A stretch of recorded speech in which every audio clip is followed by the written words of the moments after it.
ማናችሁ? ያዛችሁ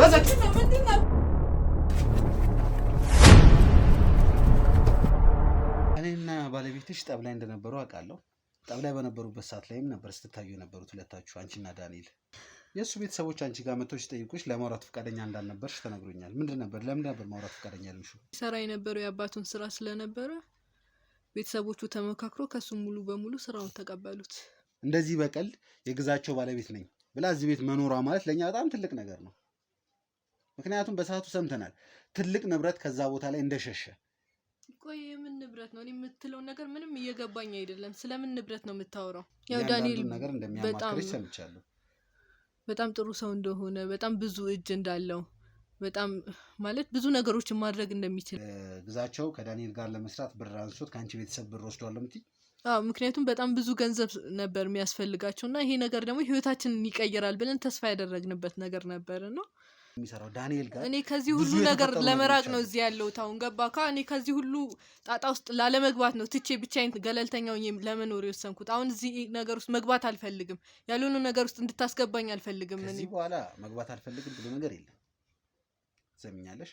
አንዴ ገብተሽበታል ሳይሆን ቁልፍ ሰው ነው ለኛ። አለኝ ብዬ ማስበው ባለቤቴን፣ ሀብቴን፣ ንብረቴን፣ ህይወቴን ያጣሁት በዚህ ምክንያት ነው። በቃ ሁሉም ነገር ተበላሸ። ከዛ በኋላ ምን እንደሆነ አልገባኝም። እኔ ከዳንኤል ጋር ከተዋወቀ በኋላ አዲስ ስራ ጀምረው ከዛ በኋላ ነው በቃ ህይወታችን የከበደው ማለት ነው። ለኔ የምንለው ሰው እኮ አባቴና ወንድሜ ነበሩ።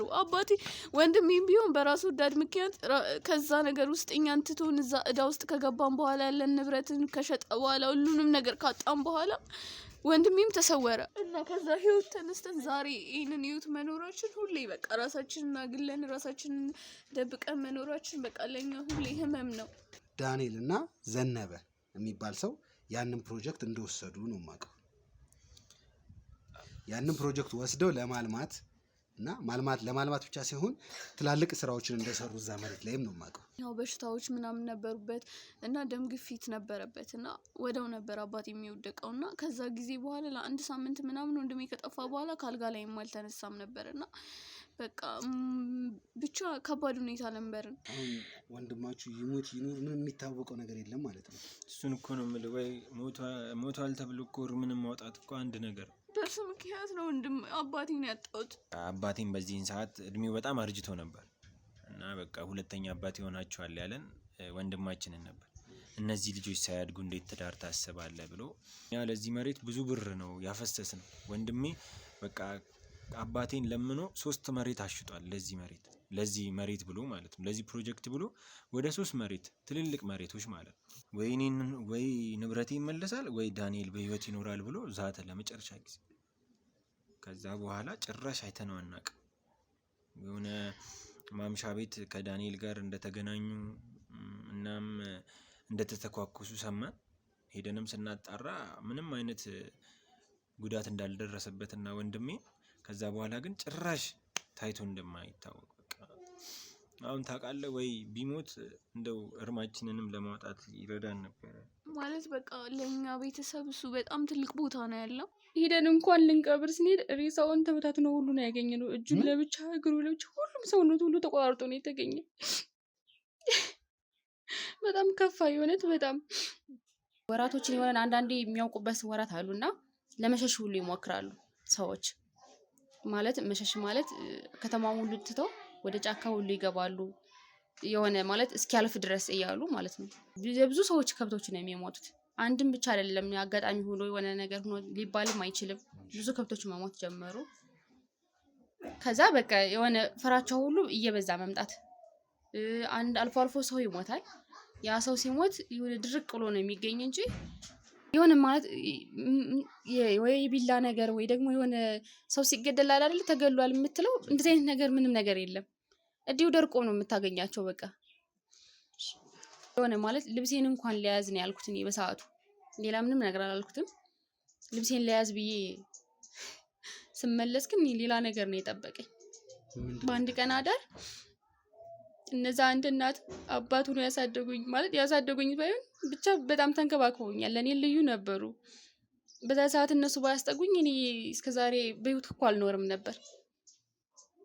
ግን እነሱም ተገለው ነው ያገኘዋቸው። እነሱም ገደሏቸው።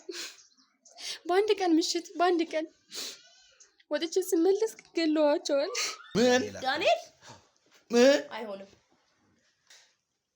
ምን አይነት ጉድ ነው? ምንድን ነው የምንሰማው ነገር? ምን አይነት ጉድ ነው? ዘነበ ተጣልታችሁ ነበር ከዳንኤል ጋር? እኔ እንደ አንድ እንደሚገበር ነገር ተገብራችሁ እንደሰጣችሁና ሙሉ ህይወታችሁን በለቅሶና በሀዘን የምታሳልፉበት አይነት ኑሮ ውስጥ እንደገባችሁ አይነት ነገር ነው የሰማሁት። ቦታ ላይ ጥቃት ይደርሳል የሚል ወጥመድ ነው ያዘጋጀ ነው እንዳልነው እዛ ቦታ ላይ ጥቃት ሊደርስ ነበር። ወጥመዳችን ላይ እሱን ሊያጠቁት የመጡ ሰዎች ዘነበ የተጣላው ሰው አለ፣ በስራ የተጋጨው ሰው አለ። ፍጹም የለም። ታዲያ ምን ፈልገው ነው? ወይ በሲመለሳሰል ሴጣንን አምላኪ ሰው ታውቃለህ? እንደዛ አይነት ቤተሰብ ነው የነበረው። በጣም እርስ በራስ መገዳደል ነበረው። ሌላውን ሃይማኖት ጭፍጨፋ ነበረው። ሌላውን ዘር ማጥፋት ነበረው። በጣም አስፈሪ የልጅነት ጊዜ ነበር ያሳለፍኩ። እንዴት ሊሆን ይችላል? ማለትም እንዴት አንቺን ፈቅደው ለአቶ ዘነበ እንደው እንዴት ሊድሩሽ ይችላሉ? ምክንያቱም እንዳልሽኝ ከሆነ እንደው የእናንተ ቤተሰብ እነሱን ማጥፋት ላይ የሚንቀሳቀስ የነበረን ሰው እንዴት እናንተ እንትን ሊል ይችላል? አሁን የቤታችን ደግሞ አንድ ታናሽ እህት አለች። ሁሉም ተከታይ ናቸው። በዛ እምነት ደስተኛ ናቸው።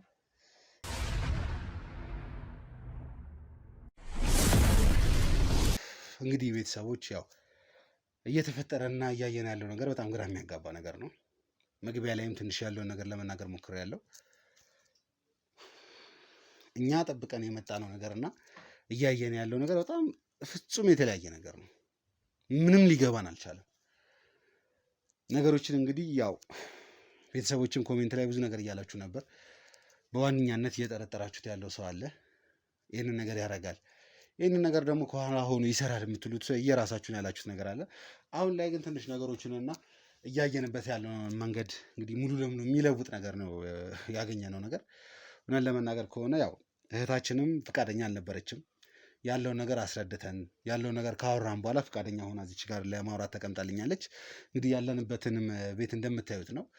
መጀመሪያ ከመግባቴም በፊት ያው አንዳንድ ነገሮችን አውርተናል። ካወራው ነገር አንጻር ትንሽ ያው ነገሮች ትንሽ ይጣረሳሉ ማለት እንችላለን። ግን ደግሞ እስኪ እህታችን ምንድን ነው የምትለን፣ ምን የምትለን ነገር አለ የሚለው ነገር ደግሞ አብረን ምን ይሆናል። በመጀመሪያ ምንድን ነው እየተፈጠረ ያለው? ምንድን ነው እየሆነ ያለው? እኔ ስለምታወራው ነገር ምንም አውቀው ነገር የለም። ያው ኑሮዬ እንደምታየው ነው። እዚህ ውስጥ ነው የምኖረው እኔ። በመጀመሪያ የማን ባለቤት እንደሆንሽ እስቲ ለተመልካች ንገሪልኝ። አበባ እባላለሁ። ያስቻለው ባለቤት ነኝ። አይደለም ግዛቸው ነው። እስቲ ማንነትሽ ንገሪያቸው ለተመልካች። አበባ እባላለሁ። የግዛቸው ባለቤት። የግዛቸው ባለቤት። ውድ ቤተሰቦች የግዛቸው ባለቤት፣ ግዛቸው ማለት ደግሞ ሁላችንም እንደምናውቀው የዳንኤል ባልደረባ የነበረ የዳንኤልና የዘነበ ባልደረባ የነበረ ሰው ነው።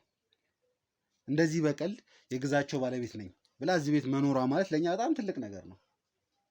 ምክንያቱም በሰዓቱ ሰምተናል ትልቅ ንብረት ከዛ ቦታ ላይ እንደሸሸ።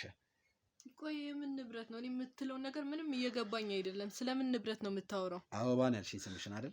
የግዛቸው ባለቤት። አዎ ግዛቸውና ዳንኤል እንደተጣሉ እናውቃለን። በሰዓቱ ትልቅ ግጭት ተፈጥሮ እንደነበር እናውቃለን። ዳንኤልና ግዛቸው የአንቺ ባለቤትና ዳንኤል እስከ መገዳደል ደረጃ እንደደረሱ እናውቃለን። ከዛ በኋላ ደግሞ ግዛቸው የገባበት ጠፍቷል። እሱ ብቻ አይደለም፣ ግዛቸው ላይ የነበረ የተለያዩ ንብረቶች እንደነበሩ ሰምተናል። ያን ንብረት ለምናጣራበት ሰዓት ላይ ግዛቸው ምንም አይነት ንብረት የለውም። እሱ እንደዚህ አይነት ንብረት ቢኖረው ቆይ እዚህ ውስጥ ታገኘኛለህ? እኔ እንደዚህ አይነት የደከመ ቤት ውስጥ ታገኘኛለህ? ቆይ እስቲ ግልጽ አድርጊልኝ። ሰፈርተኛ ሰው ለማናገር ሞክረን ነበር። ግዛቸው የጠፋበትን ቦታ ለማጣራት ሞክረን ነበር። ግዛቸው በህይወት ይኑር ይሙት የምናውቀው ነገር የለም። ነገር ግን አንድ ነገር እርግጠኛ ሆነን ነበር።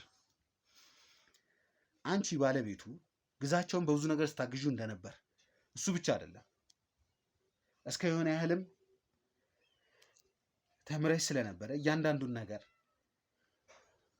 ስላላችሁ ሀብትሆንም ስላላችሁ ገንዘብ ብዙ ነገሮች እንደምታግዡ እንደነበረ ነው የማውቀው። ያው ባለቤቴ አይደል በብዙ ነገር ደግፈው ነበር፣ እንዲሰራ አበረታተዋለሁ። በስምሽም ብዙ ንብረቶች እንደነበሩ አውቃለሁ።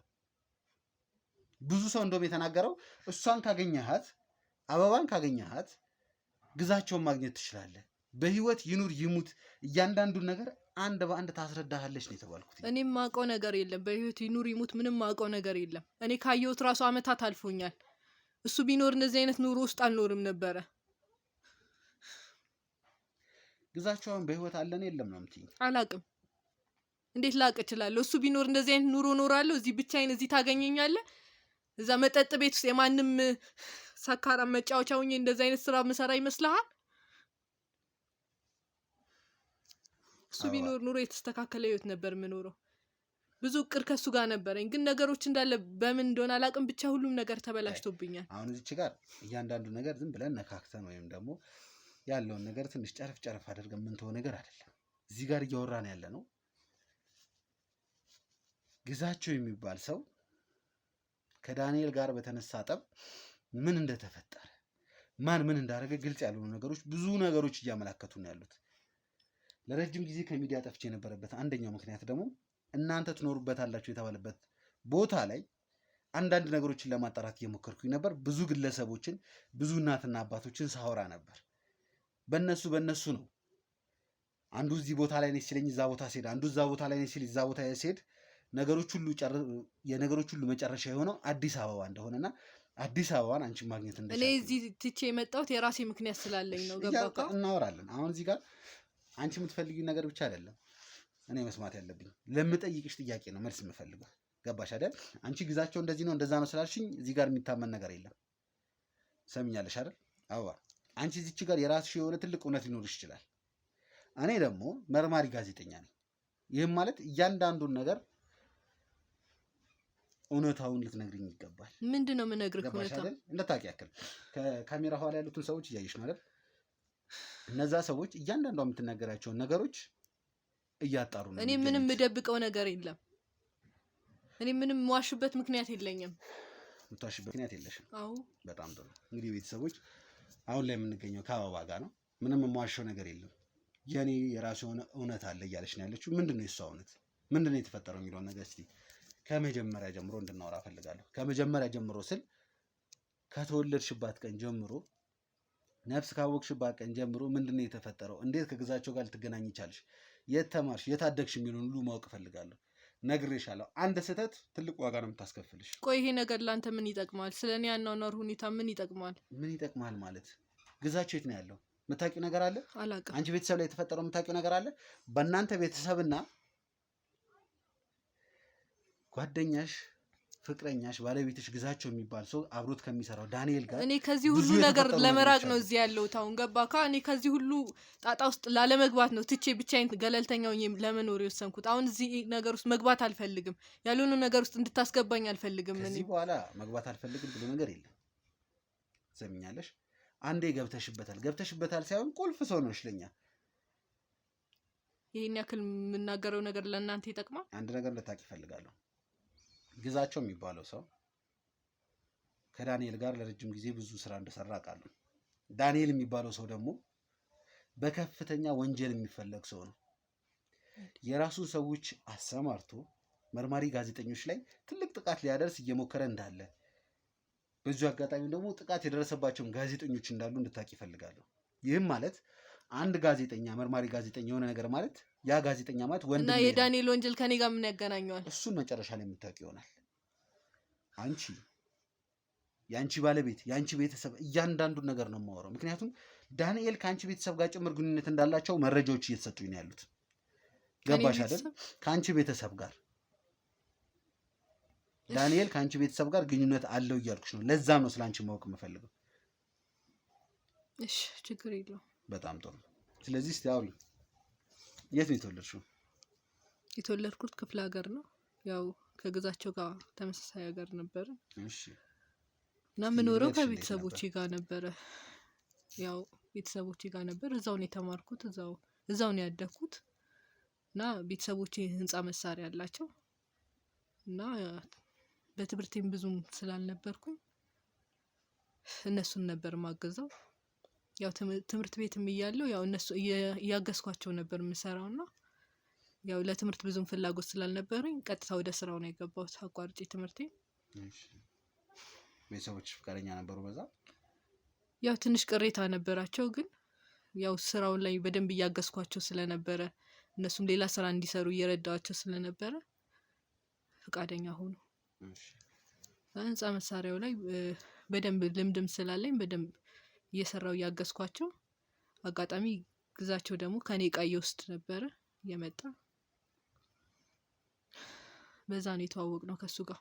የመጀመሪያ ጊዜ የተዋወቃችሁት አንቺ ሱቅ ላይ በምትሰሪበት፣ እሱ ደግሞ አንቺ ጋር መጥቶ እቃዎችን ሲገዛ አውቃለሁ። በጣም የብዙ አመት ደንበኛ ነበረ። ያው እኔ ባለው ሰዓት ተደጋጋሚ ይመጣል፣ ብድር ይወስዳል፣ በጣም ብዙ ነገሮችን ያደርጋል። ብቻ አብረን ብዙ ስራዎችን ሰርተናል። እዛው የተለያዩ ህንፃዎችን ምናምን ብዙ ነገሮችን ይሰራል። ኮንስትራክሽን ላይ እንደሚሰራ ቃለሁ በቃ በዛው ነው የተግባባነው። እሺ በቃ በደንብ እየተግባባን ስንመጣ በጊዜ ሂደት በጣም መላመድ መጣ። ብዙ ጊዜ እኔ ጋር እየመጣ ይውላል፣ ያግዘኛል። እኔንም ያው ስራዎቹን ብዙም እሱ ስለሆነ የማይሰራው ቀጥሮ ነው የሚያሰራው። እቃዎችን እየወሰደ ማስረከብ ብቻ ስለነበረ በሰራተኛ እየወሰደ ያስረክባል። ብዙውን ጊዜ እኔ ጋር ነው ቁጭ ብለው የሚያሳልፈው። እኔም ሱቅ ውስጥ ብቻዬን ስለሚደብረኝ ከሱ ጋር ነበር ጊዜ ማሳልፈው። ሙሉ ለሙሉ ሱቁን አንቺ ነሽ ተቆጣጥረሽ የምትሰሪው የነበረው ነው? ቤተሰቦች የሉም? ሱቅ አይመጡ? ቤተሰቦቼ አልፎ አልፎ እቃ ለማስገባት ምናምን ቢመጡ ነው እንጂ ያን ያክል አይመጡም። ያው እኔ ላይ ሙሉ ኃላፊነቱን ትቶ ሌላ ስራ ነው የሚሰሩት። ወንድምና እህቶችሽስ? ያው እኔ ነኝ ታላቅ፣ እነሱም ታላቅም አሉ። ግን የምትናገሪው ነገር በስነ ስርዓት ተጣናለኝ። ታላላቆቼ ሌላ ቦታ ነው ያሉት። እኔ ነኝ ታላቅ፣ ታላቆቼም አሉ እያልሽ ነው ያለሽው እኮ። አሁን ላይ ያለው ታላቅ እኔ ነኝ። በዛ ሰዓት የነበርኩት ታላቅ እኔ ነኝ። ትልቅ እህትና ወንድሞቼ የሉም፣ ወደ ውጭ ወጥተዋል። ያሉት በዛ ሰዓት የነበሩት ትንንሽ ስለነበሩ ትምህርት ቤት ብዙ ጊዜ የሚያሳልፉት። እነሱ ምንም አይነት ስራ አይሰሩም። እኔ ነኝ ለቤተሰቦቼ የነበርኩት። ከዛ በኋላ ከዛ በኋላ ከግዛቸው ጋር መላመድ መጣ፣ አብረን መዋል መጣ። በዛ ሂደት ያው መላመድ ሲመጣ ደግሞ ብዙ ነገር ይኖራል። ከዛ በኋላ ያው እንዳገባው ጠየቀኝ። ለምን አብረን እየሰራን እንደዚህ ለምን አናርግም የሚል ጥያቄ ያቀረበልኝ። እኔም በዛ ሰዓት ልጅነትም ስለነበረ እሱም ትንሽ በእድሜ ትንሽ ከፍ ይላል ከኔና ያው እንደ ወጣት አንዳንድ ነገሮችን እንደ ወጣት ማሳለፍም ስለምፈልግ አይ ብዬው ነበረ። ግን ያው በመነጋገር ብዙ ነገሮችን አውርተን ያው ሀሳቤም እንደሆነ ከሰማ በኋላ ያው ቤተሰቦቼም አይፈቅዱልኝም። በዚህ ሰዓት ትምህርቴንም እምቢ ብዬ አቋርጫለሁ። አሁን ደግሞ ጭራሽ ትዳር ውስጥ ስል ጭራሽ አይፈቅዱልኝም። ስለ እኔ ያናግራቸዋለሁ አለ። እኔ ቤተሰቦቼም እንደማይፈቅዱልኝም ስለማቅ ነበር አይሆንም ያልኩት እና ቤተሰቦቼንም ሂዱ አናገራቸው። ቤተሰቦቼም አይሆንም፣ በዚህ ሰዓት ማግባት የለባትም፣ ትንሽ ተረጋጋና ትምህርቷን ትቀጥላለች ብለን ነው እኛ ያሰብነው። ስለዚህ አሁን በርቀትም ቢሆን እየተማረች ትንሽ እድሜዋ ከፍ ማለት አለባት፣ አሁን ማግባት የለባትም የሚል ነገር አነሱ። ከዛ በኋላ ያው እኔ በቂ ገንዘብ አለኝ እንደምታዩት፣ የተሻለ ህይወት አኖራታለሁ በሚለው በጣም ብዙ ንግሮች ካረጉ በኋላ የሚያስፈልገኝን እንደሚያሟላልኝ እና ጥሩ ኑሮ እንደሚያኖረኝ ቃል ገብቶላቸው ብቻ በጣም ብዙ ነገር ሞክረን ነበር። ግን ቤተሰቦቼ ምንም ቶሎ አልፈቀዱልንም ነበረ። በጣም ብዙ ስቃዮችን አይተናል። ያው እኔ እወደዋለሁ፣ ግን ያው እድሜው ትልቅ ስለሆነ አንዳንድ ባህሪዎቹም ደስ ማይሉ ባህሪዎች ስለነበሩት ነው አልፈልግም ብዬ ነበረው። ግን ለሱ የሆነ ስሜት ነበረኝ። ጥሩ ሰው ነው፣ ብዙ ጊዜ ከኔ ጋር ነው የሚያሳልፈው፣ በስራዎች ያግዙኛል እና የኔ ቤተሰቦች በመጨረሻም ተስማሙ። ብዙ ነገር ቃል ገብቶልን ነው እኔ ነው የወሰደኝ። ምንድነው ቃል የገባላችሁ? በቃ የተሻለ ኑሮ እንደሚያኖረኝ፣ ቤተሰቦቼንም በማንኛውም ነገር እንደሚያግዛቸው። በእርግጥ ቤተሰቦቼ ይህን ያክል እገዛ የሚያስፈልጋቸው አይደሉም። ግን ያው እኔን ሲወስዱ በጣም ብዙ ነገር ነው የሚጎልባቸው። እዛ ጋር የምሰራው ስራ አለ፣ ብዙ ማግዛቸው ነገር አለ። ያንን ሁሉ ግን በቃ ሙሉ በሙሉ ራሱ ከቨር አድርጎ ምንም ነገር እንደማይጎልባቸው ቃል ገብቶ ነው የወሰደው። ታናንሽ እህቶቼንም ሙሉ ኃላፊነቱን ራሱ እንደሚወስድ ተስማምቶ ነው የወሰደኝ። ከዛ በኋላ ያው በቃ ቤተሰቦችንም አናግራቸው እና ሽምግልናውን እናስብበታለን ተባለ። እዛ መጀመሪያ ቤተሰቦችን ላቃቸው ፈልጋለሁ። ቤተሰቦችን አስተዋውቀኝ መጀመሪያ፣ እህቶችን ቅርብ ያሉ ቤተሰቦችን ልተዋውቃቸው፣ ልቅረባቸው፣ ወይም ትዳር ውስጥ ከመግባቴ በፊት ያንተን ቤተሰብ ማወቅ ፈልጋለሁ በሚለው ተስማማን እና እህቶቹን ሲያስተዋውቁኝ አሪፍ ነበሩ። ግን የሆነ ውስጣቸው የሆነ ደስ የማይል ነገር አለ። ብቻ የሆነ ቅሬታ አለኝ። ምንድነው ቅሬታሽ? በቃ ሁኔታቸው ደስ አይልም። የሆነ ማግባት እኔን ጠልተውኝ ይሁን ወይ እሱ እንዲያገባ አልፈለገም ይሁን አላውቅም። ብቻ ምንም ደስ የማይል ነገር አለ ብቻ የሆነ ደስ የማይል ነገር ስላሳዩኝ እኔም በቃ ውስጤ ደስተኛ አልሆነም። አሁን እንደዚህ አይነት ነገር ውስጥ ገብቼ ገና ካሁኑ ቤተሰቦቹ ካልወደዱኝ እንዴት ነው ምኖረው እንዴት ነው አብረን የምንዘልቀው የሚለው ነገር በጣም አሳስቦኝ ነበርና በቃ እሺ ከእህቶቼ ውጪ ሌላም እናትህንም ማስተዋወቀኝ ምናምን ብዬ እናቱንም ማስተዋወቀኝ። እናቱም ተመሳሳይ ፊት ነበር ያሳየችኝ እና በዚህም ደስተኛ ስላልነበርኩ ትዳሩን ልቀበል አልችልም፣ እንደዚህ ከቤተሰቦች ጋር አንድ ላይ በተለይ መኖር አልችልም ሚል ነገር አመጣውለት። እሱም በጣም ይወደኝ ስለነበረ አብሮኝ የመኖር ጉጉትም ስለነበረ በቃ ሁሉንም ተያቸውና እኔና አንቺ ብቻችንን እንትፋ፣ በቃ ብቻችንን እንኑር ሚል ሀሳብ አቀረበልኝ። ግን እኔም ማለት እሱን አምኜ መጥፋት ምናምን ስላልፈለኩ ከቤተሰቦቼ መራቅ ስላልፈለኩ እዚሁ ነው ተከራይተን መኖር ያለብን፣ ቤተሰቦቼ መራቅ አልፈልግም። እንደምታየው የኔ ቤተሰቦች ፍቃደኛ ናቸው፣ ተቀብለው ካላንተን ያልተቀበሉት ያንተ ቤተሰቦች ናቸው። እነሱን ደግሞ ማሳመን ግዴታ ያለብህ አንተ ነህ። በዚህም በጣም ብዙ ጭቅጭቆች ነበሩ። ምናልባት አንቺ የሰጠሻቸው እንትን ነው ይላል፣ በጣም ብዙ ነገር ይላል ምናምን አላቅም። ብቻ በዛ ተስማምተን ተከራይተን መኖር ጀመረ። የእሱ ቤተሰቦች ሳይፈቅዱም ቢሆን ራሳችሁን ይዛችሁ ራሳችሁ ከቤት ወጥታችሁ ተከራይታችሁ መኖር ጀመራችሁ? በቃ ወደው ስለነበረ አሁን ስለሱ ቤተሰብ ምናምን ርቀን እንኑር ስላለ ከእነሱ ቤተሰብ ጋር የሚያገናኘኝ ነገር የለም። ፍቃደኛ ሲሆኑና ሲቀበሉኝ ሰርጉን እንደግሳለን። ግን እስከዛ ድረስ ምንም ነገር ሰርግ ምንም አናደርግም። እንደ ፍቅረኛ አንድ ላይ ለጊዜያዊ አንድ ላይ እንኑር፣ ቢያንስ በደንብ ለመደራጀት አንዳንድ ነገሮችን እናስተካክል በሚለው ተስማምተን አንድ ላይ ገባ ነው። ማለት የሱ ቤተሰቦች ደስተኛው ነው እንዲቀበሉኝ ነበር የምፈልገው። በኋላ ገብቼ ያልሆነ ፊት አሳይቶኝ ያልሆነ ረብሻ እንዲፈጠር ስለማልፈልግ እኔም በልጅነቴ መሰቃየትን አልፈልግም። ከዛ በኋላ በቃ አንድ ላይ መኖር ጀመርን። አብረን ስንኖር ትንሽ ግጭቶች ይኖሩ ነበር። ያው የሱ ቤተሰቦች አለመስማማት፣ እህቶቹም ያልሆነ ወሬዎች ያወራሉ። ብቻ ለኔ ከባድ ነበር በጣም። ማለት አማች ማለት በጣም ከባድ ነገር ነው እና በቃ አብረን በምንኖር ሰዓት ቀስ በቀስ ይቀበሉኛል የሚል አስተሳሰብ ነበረኝ። ግን ምንም በቃ ሁኔታቸው ምንም ደስ አይልም። የሆነ ሰዓት ይመጣሉ ቤት ምናምን፣ ግን እሱን ለማየት ብቻ ነው የሚመጡት። እሱ ከሌለ ይወጣሉ ተመልሰው እና በጣም በቃ በጣም አስቸጋሪ ናቸው። እና በጣም ታምሜ ሁላ የሆነ ሰዓት 15 ቀን በጣም ታምሜ ነበረ። እና ያው እንደ ቤተሰብ ያዩኛል ይወዱኛል የሚል አስተሳሰብ ነበረኝ። እየሄድኩ ጠይቃቸዋለሁ። እኔም አልፎ አልፎ የሚፈልጉትን ነገር በምንም ነገር ላግዛቸው ሞክራለሁ። ግን እንደዛም እያደረኩ ለምን ሊወዱኝ እንዳልቻሉ አላቅም። እና ታምሜ በነበረ ሰዓት እንኳን እንዴት ነሽ ተሻለሽ እንኳን ብለው ስልክ እንኳን አልደወሉም። ስልክ ለምን እንደዚህ እንደጠሉኝ አላቅም። እኔ በተሻለኝ መጠን እንዲወዱኝ አድርጌያለሁ። ግን በቃ ቤተሰቦቼ ባይኖሩ ኑሮ እሱ እንዳለኝ ጥዬ በጠፋ ኑሮ በቃ ሜዳ ላይ ነበር የምወድቀው። 15 ቀን ሙሉ ሆስፒታል ስተኛ ቤተሰቦቼ ናቸው ያስታመሙኝ። እና በቃ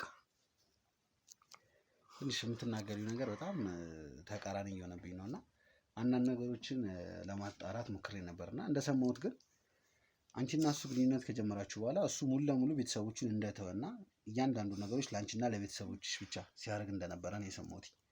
ኢቭን የእሱ ወንድምና እህቶች ሁላ ከእሱ ጋር የሚጣሉበት በዋነኛ ምክንያት የቤተሰባችንን ሀብት የቤተሰባችንን ንብረት አሳልፈ ለሚስት ሰጠህ የሚባል ነገር ነበር። እንደ መጥቶ አንቺን በሚያገኝበት ሰዓት ግን አንቺ ፈቃደኛ እንደማትሆኝ ነበር የሰማሁት። ቤት እንዲገቡ ራሱ እንደማትፈልጊ። እኔ እንዲሁም ደስተኛ ሁኜ በደንብ ተዘጋጅቼ ነው የምጠብቃቸው። ደስ ብሎኝ ነው፣ ምክንያቱም እንዲወዱኝና ማለት ትዳር ነው ብዬ ያዝኩት እዚህ ጋር ቤተሰቦቹ እንዲቀበሉኝ እንዲወዱኝ ነው የምፈልገው። እና የተቻለኝም በሙሉ አድርጌያለሁ። እኔ እንዲሁም እነሱ እንዲረዳቸው ነበረ። እሱም ጥሩ ስራ እየሰራ ስለነበረ ያው አባቱ ስራ ስለሆነ የሚሰራው እነሱን ያግዛቸው ነበር ቤትም እያለ። ስለዚህ እነሱ ያ ነገር እንዳይቋረጥባቸው ትንሽ ይፈሩ ስለነበረ ነው ብዬ ስለማስብ እሱ አይደለም እኔ ያግዛቸው ነበረ። የእሱ ቤተሰቦችን በቃ እንዲወዱኝ በጣም ብዙ ነገሮችን ሞክሬያለሁ፣ ግን ምንም ላረቅ አልቻልኩም። እሺ ከዛ በኋላስ ምን ሆነ? የእሱ ቤተሰቦች አልወደዱሽም፣ ለትዳር ፈቃደኛ አይደሉም። ምንድን ነው የተፈጠረው ከዛ በኋላ? ያው ከዛ በኋላ ሲሰራ የነበረው የአባቱን ስራ ስለነበረ ቤተሰቦቹ ተመካክሮ ከሱ ሙሉ በሙሉ ስራውን ተቀበሉት። ማለት እንደ በፊቱ ሙሉ ኃላፊነት ወስዶ እንሰራና ልክ እንደ ቅጥረኛ ልክ እንደ ደሞዝተኛ እንደ ማንኛውም ሰራተኛ እንከፍልሃለን። ከዛ ውጪ ግን የቤተሰቡን ንብረት ለማንም እንድትሰጥ ስለማንፈልግ ልክ እንደ ቅጥረኛ መስራት ትችላለህ፣ ካሁን በኋላ ኃላፊነቱን ወንድምና እህቶቹ መያዝ ይችላሉ በሚለው እሱን አቀለሉት።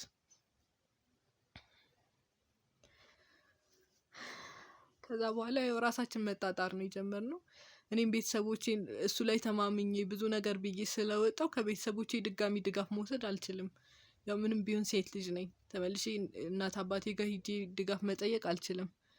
ስለዚህ በቃ ባለው እንኖራለን፣ አንተ የቻልከውን ሞክር፣ እንደ ቅጥርም ቢሆን ስራ የራስን ነገር እስክትይዝ ድረስ እኔም ደግሞ በአንዳንድ ነገሮች አግዛሃለሁ፣ ተቀጥሬም ቢሆን እሰራለሁ፣ ችግር የለውም፣ በቃ እንደዛ እንኖራለን የሚል አስተሳሰብ ስለነበረ ከሱ ጋር በእንደዚህ አይነት ሁኔታ መቀጠል ጀመርን። ግን ይበልጥ ቤተሰቦቹ በጣም ጫና እያሳደሩበት መጡ። ሲፈልጉ ደሞዝ ይሰጡታል፣ ሲፈልጉ አቆይተው ይሰጡታል። ብቻ ደስ እንዳላቸው ነው እና በጣም ነገሮች እየከበዱብን መጡ። የነበረው ሀብት ንብረት ብዙ ነገሮች ባዶ እጁን ሲቀር ከባድ ነው ለኔም ማለት የለመድኩትን ኑሮ እንደዛ ማኖር እንኳን አልቻለም። ምን በላው እስክናጣ ድረስ በጣም ብዙ ነገሮች እስክንቸገር ድረስ እኔም በቃ እሺ ያጠፋሁት ነገር ካለ ይቅርታ አስተካክሉ ነው ለሱ ቤተሰቦች በቃ እናቱንም ቢሆን ሂጂ አናግሬያታለሁ። በቃ ይቅርታ ወደ ድሮ ስራው ይመለስ፣ እኛ መስራት ብቻ ነው የምንፈልገው፣ እኔ የማግዘውን ነገር አገዘዋለሁ ብዬ ብዙ ነገር አዋርቻት ነበረ። ግን እሷ አስተሳሰቧ ራሱ ጥሩ አይደለም። በቃ ሀብቱን ልውስድ እንደመጣው አድርጋ ነው የምታስመስለው። ብዙ ነገሮችን ታወራለች፣ ምን እንደሆነ ምንም አልገባኝም። በቃ በጣም ብዙ ነገሮችን ነው የምታወራው እና በቃ ስለማትወደኝም ምንም መልስ አልሰጠችኝም። ጭራሽ የለችም ታስብላለች። አንዳንዴ በር ይዘጉብኛል። በጣም ብዙ ነገሮችን ነው በቃ የሚያደርጉብኝ። ሁኔታውም ስለከበደኝ በቃ ቤት ውስጥ ቁጭ ነው ያልኩት፣ ምንም ማድረግ አማራጭ ስላልነበረኝ። ያው እሱም ጫናው ስለበዛበት ነው መሰለኝ። ያው ከዛ በኋላ መጠጣት ጀመረ፣ መስከር ጀመረ፣ ያልሆነ ሁኔታ ውስጥ ወደቀ። ያው ከዛ በኋላ ቤተሰቦቹም ያልሆነ እንደዚህ ጠጥቶ ማያቅ ሰው ነበር፣ እንደዚህ ሱስ ውስጥ ያልነበረ ሰው ነበርና ቤተሰቦቹም ይሄን ሲያዩ በቃ ልጃችን እየተጎዳ ነው በሚለው ሁለታችንን ቁጭ አድርጎ አናገሩን። ሱስ ውስጥም እንዲገባ ያልሆነ ነገር ውስጥ እንዲገባ ስላልፈለጉ ያው እኔን አስበው አይደለም እሱን አስበው ትዳር ውስጥ እንድንገባ ፈቀዱልን እና ወደ ድሮ ስራም እንዲመለስ ፈቀዱልን። ከዛ በኋላ እንደገና ሽምግልና ተልኮ ቀለል ባለ ሰርግ፣ ያው ብዙም ሳናበዛ ግርግርም አልፈለግንም ነበረ፣ አነስ ባለ ሰርግ ተጋብተን ድጋሚ አብረን መኖር ጀመርን እና ድጋሚ ያንን ቦታ ካገኘ በኋላ ጥሩ እየሰራ ነበርና አጋጣሚ ከብዙ ሰው ጋር መገናኘት ጀመረ፣ አዳዲስ ሰው ማወቅ ጀመረ። ድጋሚ የአባቱን ስራ ሲቀበል በጣም ብዙ ሰዎችን እያወቀ መሄድ ጀመረ። ከበፊት የተሻለ አድርጎ ነው እየሰራ የነበረው፣ ምክንያቱም ችግርን ስላየው እዚህ ጋር የተሻለ አድርጎ ለመስራት እየሞከረ ነበረ። በፊት የሚያውቃቸውን ሰዎች የተሻለ አድርጎ ለመስራት እየሞከረ ነበርና አጋጣሚ ሆኖ የተሻለ ስራና ህይወታችንን በጣም የሚቀይር ነገር እንደሆነ ነገረኝ። አሪፍ ስራ አገኘ። አሪፍ ስራ አገኘ ማለት ምንድን ነበር ስራው? ያው ኮንስትራክሽን ነው፣ ግን በጣም ብዙ ሰው ስለሚያውቅ ይሄ ደግሞ የተሻለ ገንዘብ የሚያስገኝ ነበረ እና ትልቅ መሬት ነው እና ትልቅ ፋብሪካ ከፍተው አይደለም ለኛ ለተለያዩ ለመንደሩ ሰዎችም በጣም የብዙ ሰው ስራ እድል ፈጥሮ አሪፍ ገቢ የሚያመጣ ስራ ነበረ እና ያንን እድል ሲያገኝ በቃ በጣም ደስ ብሎት ነበር የተስማማው። ማለት እሱ መስራት የሚችለው ነገር ነው፣ ትንንሽ እያለ መስራት የሚመኘው ነገር ነበረ።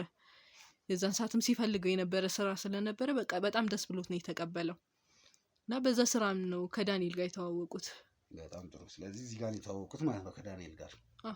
እሺ፣ ከዳንኤል ጋር በሚተዋወቅበት ሰዓት ላይ ስለ ዳንኤል ምንድን ነበር ያለች ለአንቺ? ያው ዳንኤል ነገር እንደሚያማክርሽ ሰምቻለሁ።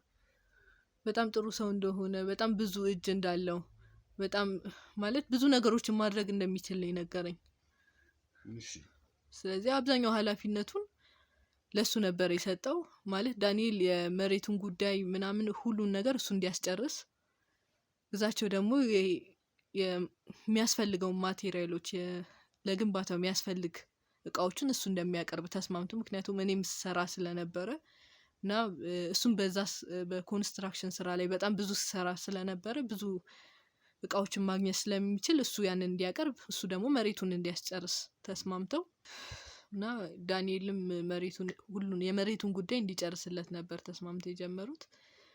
እና ግን በመሀል ደግሞ በጣም ብዙ ገንዘብ ያስፈልጋቸው ነበር እና ያንን ገንዘብ ደግሞ ግዛቸው ላይ የሆነ ያክል ፐርሰንቱን እንዲያመጣ ማለት በፐርሰንት ነው የተስማሙት። ዳንኤል ይሄንን ግማሹን እሱ እንዲያመጣ፣ ግማሹን ደግሞ ግዛቸው እንዲያመጣ ነበር የተስማሙት። ነው ይህ ስራ በጣም ህይወታችን ሊቀይር የሚችል አይነት ስለነበረ ከቤተሰቦቹም ተበደረ። ብቻ እኔም እንድረዳው ጠየቀኝ። እኔም ከቤተሰቦቼ ተበድሬ ሰጥቼዋለሁ። ምን ማለት ነው ሰጥቼዋለሁ ማለት? ከቤተሰቦቼ ገንዘብ ተበድሬ ለዚህ ስራ ገንዘብ ሰጥቼው ነበረ። ዳንኤል ግዛቸው ከዳንኤል ጋር ለመስራት ብር አንስቶት ከአንቺ ቤተሰብ ብር ወስዷል የምትይ? አዎ፣ ምክንያቱም በጣም ብዙ ገንዘብ ነበር የሚያስፈልጋቸው እና ይሄ ነገር ደግሞ ህይወታችንን ይቀይራል ብለን ተስፋ ያደረግንበት ነገር ነበር ነው። ዳንኤል የሚጠበቅበት ነበረ። ያው ሁለቱም ሼር ስለሆነ ሁለቱም ማለት ተስማምተው ነው እየሰሩ ያሉት። ሁለቱም ኢንቨስት ማድረግ ነበረባቸው። ስለዚህ በቃ ግማሹን ከዳንኤል እንደሚከፍል ተስማማን፣ ግማሹን ደግሞ ከግዛቸው ቤተሰብ የሆነ ያክል ተበደርን። ግን እንዲሞላለት ስላልቻለና የሚፈልገው በቂ ገንዘብ ስላልነበረ ከቤተሰቦቼ ገንዘብ ተቀብዬ ሰጠሁት።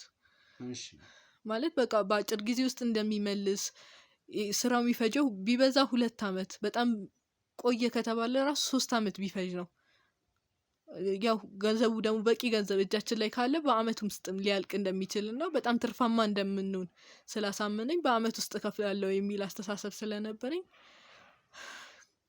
ቤተሰቦቼ ቤታቸውን አስይዘው ነበር ገንዘቡን የሰጡኝ። ማለት የነበራቸውን ለእቃ ምናምን ስላዋሉት አብዛኛውን እቃ እንዲሁም ከሱቅ ወስጃለሁ። የሱቅ እቃዎች በብዛት ወስጃለሁ እና ገንዘብን በጣም ብዙ ስለሚያስፈልግ ቤታቸውን አስይዘው ተበድረው ነበር የሰጡኝና ከዛ ገንዘቡን ከወሰድኩ በኋላ ይሳካል ብለን አስበን ነበር። ግን ነገሮች በጊዜ ሂደት እየተቀየሩ መጡ። በቃ ማለት ተስፋ ይኖራል ብዬ ነበር ያሰብኩት። ግን ከዛ በኋላ ነው በቃ ህይወቴ የተበላሸው። ባለቤቴንም ሀብቴንም ንብረቴንም ከዛ በኋላ ነው ያጣሁት። እያንዳንዱ እስካሁን ስለነገርሽኝ ነገሮች ብዙዎቹ ኢንፎርሜሽኖች አሉ። ከዚህ በኋላ የተፈጠረውን ነው የማውቀው። ምንድነው ከዚህ በኋላ ግዛቸው ጋር የተፈጠረው?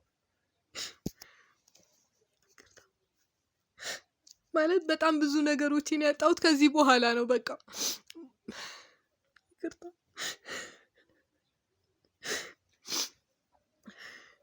አለኝ ብዬ ማስበው ባለቤቴን፣ ሀብቴን፣ ንብረቴን፣ ህይወቴን ያጣሁት በዚህ ምክንያት ነው። በቃ ሁሉም ነገር ተበላሸ። ከዛ በኋላ ምን እንደሆነ አልገባኝም። እኔ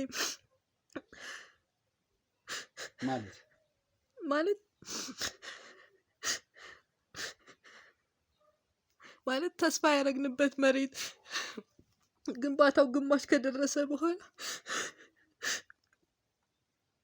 መንግስት ምንም አይነት ማስረጃ የላችሁም ብሎ ሙሉ በሙሉ መሬቱ ተወረሰብን። ኢቭን ምንም አይነት ካሳ እንኳን ሳይሰጠን ምንም አይነት ማስረጃ የላችሁም መሬቱ የመንግስት ነው ብለው ህገወጥ መሬት እንደሆነ ወስዶ ሙሉ በሙሉ ነው የተወረሰብን እና ነገሩን ከዛ በኋላ ግዛቸው ሊያጣራ ሲሞክር ዳንኤል ሙሉ በሙሉ ገንዘቡን ወስዶ እንደጠፋና ሁሉም ነገር የውሸት እንደነበረ ነው ያወቅነው። ያው ባለቤቴም ነገሮች ሁሉም ነገር ስለከበዱት ከዛ በኋላ ያለው ጫና የቤተሰቦቼ ብድር ከዚህ የራሱ የቤተሰቦቹ ብድር ስለነበረበት በቃ ጨንቆት ስለነበረ የሚያደርገው ነገር ስላጣ አላቅም ብቻ ከዛ በኋላ ግን በተደጋጋሚ አንቺና ዳንኤል ትታዩ እንደነበረ ደግሞ ኢንፎርሜሽን ደርሶኛል። ምንድን ነበረ አንቺና ዳንኤል የምትሰሩት? ለምን ነበር የምትገናኙት? ዳንኤልን እኔ አግኝቼ አላቅም። ያገኘሁት አንድ ቀን ብቻ ነው። ነገሮችን እንዲያስረዳኝ ነበር የጠየቅኩት። ቢያንስ የሆነ የወሰደውን ገንዘብ ግማሹን እንኳን እንዲመልስ የቤተሰቦቼን ብድር ለመክፈል እዳዎችን ለማቃለል ነበር የጠየቅኩት። ግን ጭራሽ ሊያገኘኝ እንደማይፈልግ እኔ ምንም ማውቀው ነገር የለም። ገንዘቡን ለእኔ አልሰጠኝም። ምን እንዳደረገው አላቅም ነው ያለኝ። ሁሉንም ነገር እኔ ካደኝ እና ነገሮች ግራ ገብተውኝ ነበር እና በዛ ሰዓት ከዛ በኋላ ግዛቸውም ስለጨነቀው ነው መሰለኝ ከዛ በኋላ አይቼው አላውቅም። በቃ ምን ማለት ነው አይቼው አላውቅም? ባለቤትሽ ነው፣ አብራችሁ ነው የምትኖሩት። እንዴት ነው አንዴ ተነስቶ አይቼው አላውቅም ጠፋ ማለት? በቃ ማለት ቤተሰቦቹ ከዛ እያስጨነቁት ነበር። በጣም ብዙ ብር ነው የወሰደው። እኔም ደግሞ ቤተሰቦቼ ከዚህ በጣም ብዙ እቃዎችን ወስጃለሁ። ሱቁም በጣም ብዙ ገንዘብ ነው የወሰድኩት። ከቤታቸውን አስይዞ የተበደሩት ብድር አለ። አትሊስት የሱቁን እቃ ቀስ እያለን እናሟላለን፣ ግን የተበደሩትን ገንዘብ መመለስ አለብክ ብዬ በጣም እያጨናነኩት ነበር። አውቃለሁ እንደ ሚስት ልረዳው ሞክሬያለሁ፣ ግን ምንም ማድረግ አልችልም። ይሄም የቤተሰቦቼ ገንዘብ ነው። ግን ደግሞ በቃ ከዚህም ከዛም ስለተጨናነቀ ነው መሰለኝ አላውቅም። ከዛ በኋላ ጠፋ ማለት ምንም አይነት የተናገረች ነገር ለአንቺ ያስረዳው ነገር ምንም አይነት ነገር የለም? ምንም ነገር የለም። በጣም ብዙ ጊዜ ልፈልገው ሞክሬያለሁ፣ ግን የትም ላገኘው አልቻልኩም። ዳንኤልን የሚያገኘት ለዛ ነበር። አንድ ለመጨረሻ ጊዜ ከቤት ሲወጣ ምን ብለሽ ነው የወጣው? መጨረሻ ጊዜ መሬቱ ህጋዊ እንደሚሆኑ ተስማምተናል ከዳንኤል ጋር እና ታስቢ ሁሉም ነገር አልቋል ነበር ያለኝ። በቃ ሁሉም ነገር ይስተካከላል፣ ቢበዛ 1 ሳምንት ነው ብሎኝ ነበር የወጣው። እሺ ከዛ በኋላ በቃ ሊስተካከል እንደነበረ ደስ ብሎ ጥሩ ጊዜ አሳልፈን ነበር የወጣው። ከዛ በኋላ ግን ምን እንደተቀየረ አላውቅም። ዳንኤልም ምንም ማውቀው ነገር የለም፣ እኔን አትጠይቂኝ ራሱን ጠይቂው ነው ያለኝ። እሱን ደግሞ ላገኘው አልቻልኩም። በጣም ብዙ ጊዜ ልፈልገው ሞክሬያለሁ። ዳንኤልና ባለቤትሽ ጠብ ላይ እንደነበሩ አውቃለሁ። ጠብ ላይ በነበሩበት ሰዓት ላይም ነበር ስትታዩ የነበሩት ሁለታችሁ፣ አንቺና ዳንኤል። እያልሽኝ ያለሽው ዳንኤልን በሰዓቱ ማገኘው ስላለው ንብረት ላወራው ነው የምትይ? አዎ በቃ ሁሉም ነገር ስለጨነቀኝ ሀብት ንብረቱንም ባለቤትን ማጣት ስለማልፈልግ ነው ዳንኤልን ልለምነው የሄድኩት። እሱ ግን ጭራሽ ምንም የሚያውቀው ነገር እንደሌለ ከሱ ጋር አውሪ፣ እሱን ያታለለኝ ነው የሚለኝ ጭራሽ። ዳንኤል? አዎ ዳንኤል ነው ግዛቸውን ያታለለኝ የሚለው? አዎ ገንዘቦቹን እንዳለ የት እንዳደረጋቸው አላውቅም። እኔ የመሬቱን ጉዳይ ላስጨርስ እየሞከርኩ ነበር። እሱ ግን ገንዘቡንም ንብረቱንም ሁሉንም ነገር ይዞ ጠፍቷል። ስለዚህ እንዲያውም አንቺን ነው የምጠይቀው፣ ያለውን ገንዘብ አንቺን ነው የምጠይቀው፣ አንቺን ነው የምከሰው እያለ ጭራሽ እኔን ማስፈራራት ሲጀምር በቃ አዎ በጣም እያስፈራራኝ ነበር። እያንዳንዱን ገንዘብ ታመጫለሽ፣ እያንዳንዱን ነገር እንደሚያማክርሽ አውቃለሁ። ስለዚህ አንቺ ነሽ ሆን ብላችሁ ተስማምታችሁ ያደረጋችሁት ነገር ነው፣ እያንዳንዱን ገንዘብ ትከፊኛለሽ ብሎ ጭራሽ እኔ ላይ ተነሳብኝ። በቃ አማራጭ ስላጣሁኝ ቤተሰቦቹ ጋርም ሄድኩኝ። በጣም ብዙ ቦታ ፈልጌዋለሁ፣ ግን ላገኘው አልቻልኩም። የእሱ ቤተሰቦች አንቺ ጋር መጥተው ሲጠይቁሽ ለማውራት ፈቃደኛ እንዳልነበርሽ ተነግሮኛል። ምንድን ነበር? ለምን ነበር ማውራት ፈቃደኛ ያልሽው? እኔን ለማውራት ሊያናግሩኝ የነበረ ሰዓት በጣም መጥፎ ሁኔታ ላይ ነበርኩ። በቃ እሱም ማጣቴ ጎርቶኝ በነበረ ሰዓት ነበር የመጡት። እነሱ ጋርም ግን ብዙ ጊዜ ላናግራቸው ሄጃለሁ። እንዲሁም እነሱ በር ዘግተውብኝ እንደ ውሻ አድርገው ነው ያባረሩኝ። እኔ ግን እንደ ቤተሰቡ ነበር ቤተሰቦቿ እንኳን ማያቸው። ህይወቴን እንዳለ ነው ያበላሸው። ልጅነቴን ነው የቀማኝ።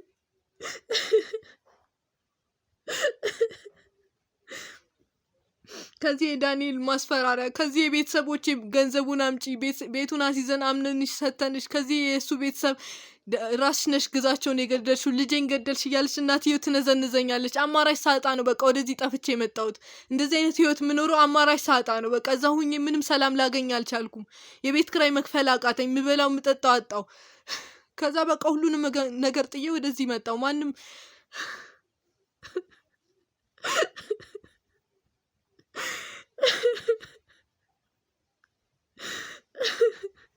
የነበርኩበትን ጭንቀት እኔ ነኝ የማውቀው። ወይ ባለቤቴን አይቼው እንኳን ብጽናና ደስ ይለኝ ነበር። ወይ ካሜራውን ላቋርጠው። እኔ ምንም እኮ ምንድን ናችሁ? ማናችሁ? ያዛችሁ